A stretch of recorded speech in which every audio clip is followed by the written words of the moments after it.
Hello student, today we will discuss about the difference between costing, cost accounting, cost accountancy. We know that and we are learn the what is mean by costing, what is mean by cost accounting and what is mean by cost accountancy. We know that definition we learned in the last lecture and information, very much information about the costing, cost accounting and cost accountancy we learned. Today we will start the difference between costing, cost accounting and cost accountancy. So we studied in a last lecture about that information, what are the meaning of that particular word, and we will learn what is mean by all that three words. Okay, so here in a few points we will learn about that, we will discuss about that material, about that costing, variety of the costing. Okay, so here first point of discussion, scope. What is meant by scope? Scope, it means deeply concept used in the field. How to concept used in the field or in the business. So here it is broader in its scope. We know that broad and narrow two words. उसको हम हिंदी में क्या बोलते हैं, उसकी लंबी और रुंदी.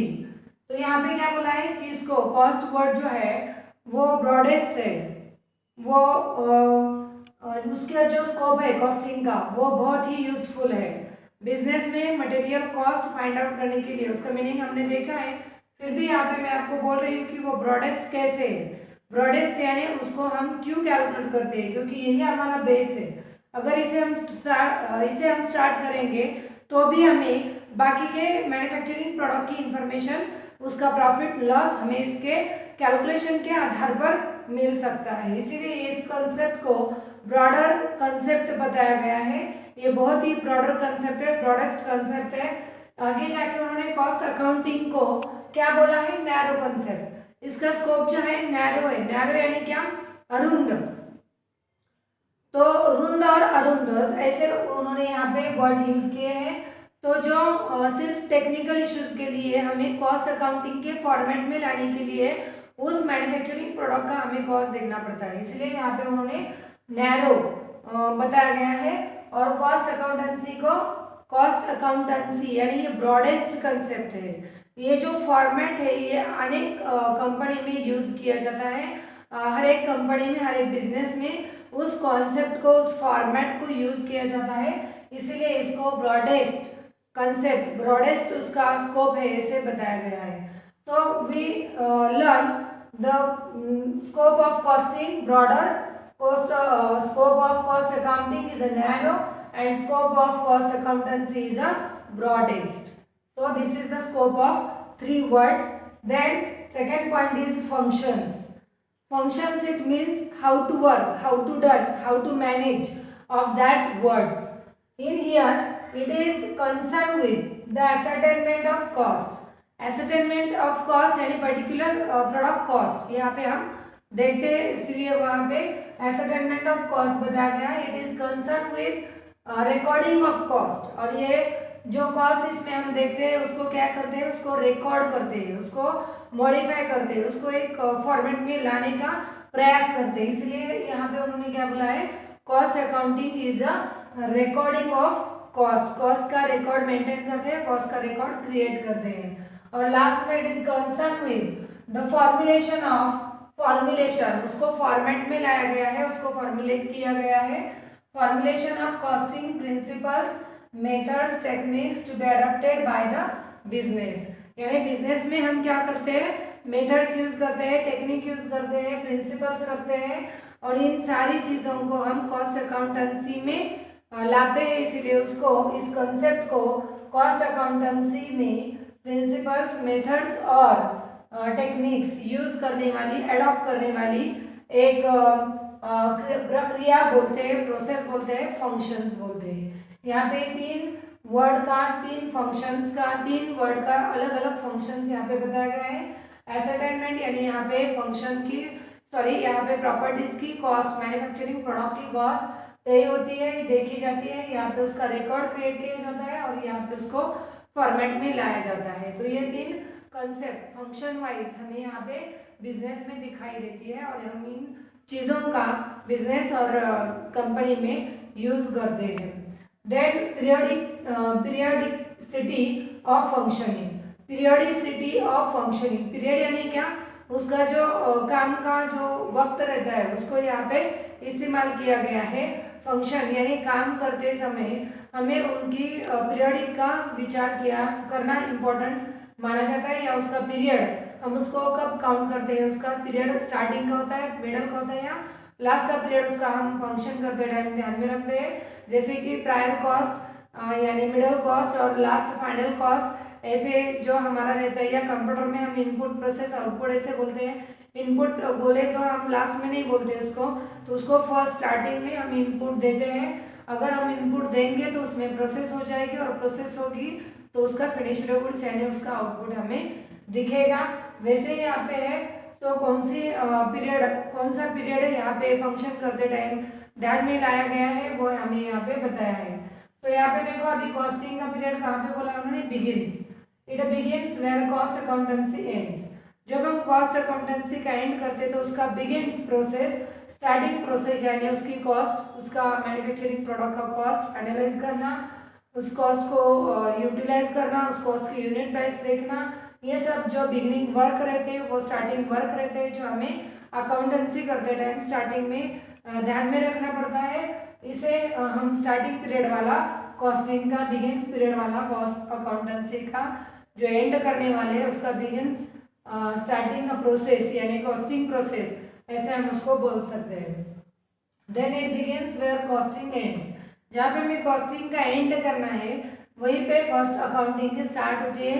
कॉस्ट अकाउंटिंग कैसे माना गया है, उसको कैसे फॉर्मुलेट किया गया है, उसको कैसे रिकॉर्ड किया गया है, ये फाइंड आउट करने के लिए, ये ढूंढने के लिए स्टार्टिंग में ही हमें ये कॉस्टिंग का भी प्रोसेस देखना पड़ता है।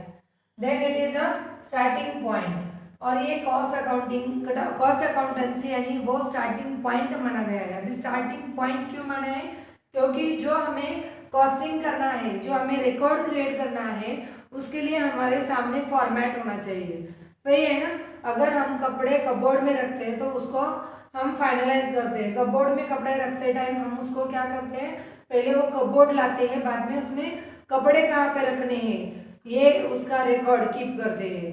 वहीं पे है बिजनेस में, अगर बिजनेस करना है तो बिजनेस में हमें पहले उसका स्ट्रक्चर, उसका फॉर्मेट क्रिएट करना पड़ता है, बाद में वो कॉस्ट फाइनल करते हैं, बाद में उसका रिकॉर्ड कैसे कीप करना है वो देखते हैं, और बाद में उस एक एक अकाउंट सेशन में या उसके फॉर्मेट में वो चीज़ डालने का हम प्रयास करते हैं। इसीलिए इसको क्या बोला है कि ये स्टार्टिंग प्रोसेस है, ये स्टार्ट होती है, बाद में ये होता है और बाद में ये होता है, यानी यहाँ पे उसका सीक्वेंस लास्ट टू एंड ऐसे है या लास्ट टू फर्स्ट ऐसे है। यानी यहाँ पे कॉस्ट अकाउंटेंसी का फॉर्मेट फाइनल करना पड़ता है, उसका रिकॉर्ड कैसे रखना है, उसको उस चीज़ को हमें कैसे यूटिलाइज करना है उसको ध्यान में रखना पड़ता है, बाद में उसकी कॉस्ट को विचार में लाना पड़ता है। ठीक है। तो बिजनेस स्टार्ट करते समय हमें क्या करना चाहिए, उसकी स्टार्ट प्रोसेस क्या है, मिडल प्रोसेस क्या है और लास्ट प्रोसेस क्या है, ये हमें देखना पड़ता है, और बाद में हम उसको फॉर्मेट में लाके उसका कैलकुलेशन करके, अकाउंटिंग करके, रिकॉर्डिंग करके उसको अकाउंटेंसी में टैली करने का प्रयास करते हैं। तो ये पीरियोडिसिटी यानी उसका पीरियड कौन सा है, वो कौन से पीरियड में हमें लास्ट में, फर्स्ट में या मिडल में कैलकुलेशन करना है, इसको हम फाइनलाइज करते हैं, उसका हम वर्क करते हैं, उसका हम फंक्शंस करते हैं। Then persons involve. अभी यहाँ पे देखो कौन सी चीज़ में कितने पर्सन इन्वॉल्व होते हैं, कैसे पर्सन उसमें इन्वॉल्व होते हैं। The person involve is cost accountant. यहाँ पे पर्सन इन्वॉल्व होते हैं एज अ कॉस्ट अकाउंटेंट करके, यानी उनको कॉस्ट फाइनलाइज करनी पड़ती है, कॉस्ट को ढूंढना पड़ता है। जैसे चार्टर्ड अकाउंटेंट रहता है, यहाँ पे कॉस्ट अकाउंटेंट पर्सन इन्वॉल्व होते हैं कॉस्ट फाइंड आउट करने के लिए। The person involve are cost clerk. यहाँ पे देखो अभी रिकॉर्ड कीप करना है, हमें यहाँ पे देखा है, यहाँ पे रिकॉर्ड कीप करना है। रिकॉर्ड कीप करने के लिए रिकॉर्ड के कीप करने वाली व्यक्ति यानी क्लार्क, जैसे कि हमारे कॉलेज में क्या रहता है कि स्टूडेंट इन्फॉर्म हुए, स्टूडेंट ने एडमिशन लिया है, तो वो स्टूडेंट कौन से कैटेगरी के हैं, उन्होंने कौन से सब्जेक्ट लिए हैं, उनका स्पेशलाइजेशन क्या है, उसका रिकॉर्ड मेंटेन करने के लिए ऑफिस में एडमिनिस्ट्रेशन वर्क किया जाता है। तो जो एडमिनिस्ट्रेशन वर्क करते हैं उसको वहाँ पे क्लार्क बोलते हैं। तो वो क्लार्क क्या करते हैं कि उस एडमिनिस्ट्रेशन वर्क को या उस स्टूडेंट के रिकॉर्ड को, फाइल को रिकॉर्डिंग में कीप करने का प्रयास करते हैं। ओके, तो आपके ध्यान में आया रहेगा कि रिकॉर्डिंग कीप करने के लिए जो क्लरिकल वर्क किया जाता है, जो फॉर्मेटिंग किया जाता है, रिकॉर्ड कीप करने के लिए जो कॉलम्स किए जाते हैं, जो बच्चों का डिस्ट्रीब्यूशन किया जाता है class wise, category wise, scholarship किनको मिलने वाली है, किनको नहीं मिलने वाली है, और जो जो चीज़ें जिन सब्जेक्ट वाइज उनका जो कैलकुलेशन होता है, रिकॉर्डिंग कीप किया जाता है, वो जो कीप करने वाला पर्सन है उसको क्लार्क बोलते हैं। और ये clerk cost clerk, as a cost clerk ऐसा बोल के वो कॉस्ट अकाउंटिंग में इन्वॉल्व होता है, ऐसे यहाँ पे दिख रहा है। ओके, तो लास्ट में हमें कॉस्ट अकाउंटेंसी में भी देखना है पर्सन कैसे इन्वॉल्व होता है। पर्सन आर एक्सपर्ट्स, देखो यहाँ पे उसको एक्सपर्ट्स बोला है, जो फॉर्मेट में अकाउंटिंग, कॉस्ट अकाउंटिंग फॉर्मेट में करता है, जहाँ पे टेक्निक यूज की जाती है, जहाँ पे प्रिंसिपल्स रहते हैं, जहाँ पे कुछ मेथड्स अडॉप्ट किए जाते हैं, है ना। तो यहाँ पे कुछ ब्रेन का यूज किया पर कुछ नहीं, बहुत सारे विचार एक साथ में लाके हर एक कंपनी का इश्यूज, टेक्निक्स, मेथड्स ध्यान में लाके हमें यहाँ पे अच्छी तरह से अपनी कंपनी को प्रॉफिट में लाने के लिए, डेवलपमेंट, कंपनी का बिजनेस का डेवलपमेंट बढ़ाने के लिए टेक्निकल इश्यूज, प्राइस के बारे में या प्रिंसिपल्स कुछ बिजनेस के बारे में हमें रखने पड़ते हैं। वो सब सारी चीज़ें जो है वो थोड़ा फॉर्मेलिटी के फॉर्मेट में लाने पड़ते हैं, तो उसका फॉर्मुलेशन भी होता है। तो यहाँ पे वही चीज़ें बताई है, फॉर्मुलेशन, उनका टेक्निक, मेथड्स, उन सब चीज़ों का बिजनेस में एडअप किया जाता है, ये सब स्टार्टिंग प्रोसेस मानी गई है। तो यहाँ पे वही लोग रहते हैं जो एक्सपर्ट रहते हैं, जिनको इन सारी चीज़ों का ज्ञान है, जिनको इन सारी चीज़ों का इंफॉर्मेशन मिलता है, नॉलेज है, वही नॉलेजेबल पर्सन इसमें इन्वॉल्व होते हैं, जो कॉस्ट अकाउंटेंसी का अच्छा बेहतरीन वर्क करके हमारा बिजनेस डेवलप में ला सकते हैं, हमारे बिजनेस की डेवलपमेंट बढ़ा सकते हैं। ओके, तो यहाँ पे हम डिफरेंस देख रहे थे, difference between costing, difference between costing, cost accountancy and cost accounting and cost accountancy. ये तीनों वर्ड आपको इंट्रोडक्शन मालूम है, उनका मीनिंग मालूम है, उनकी डेफिनेशन हमने पढ़ी है। यहाँ पे अभी इन तीनों वर्ड का डिफरेंस हमने देखा है। जो कॉस्टिंग में आता है वो कॉस्ट अकाउंटिंग में आगे की प्रोसेस होती है, और जो कॉस्ट अकाउंटिंग में आता है उसके आगे की प्रोसेस कॉस्ट अकाउंटेंसी में की जाती है। यानी ये सब कैसे है, कॉस्टिंग के ऊपर cost accounting and cost accounting के ऊपर कॉस्ट अकाउंटेंसी डिपेंड है। लेकिन इस चीज़ में हमें क्या दिखाई देता है, जो कॉस्ट अकाउंटिंग स्टार्ट प्रोसेस दिखाई देती है उसके ऊपर ये डिपेंड रहती है, और इसके ऊपर कॉस्टिंग की प्रोसेस डिपेंड रहती है। ये आपने डिफरेंस यहाँ पे पढ़ा है, जाना है, इसको आप रिराइट करो, इसको आप सोचो समझो, और ये पॉइंट आपको एग्जाम की दृष्टि से बहुत ही इम्पोर्टेंट है।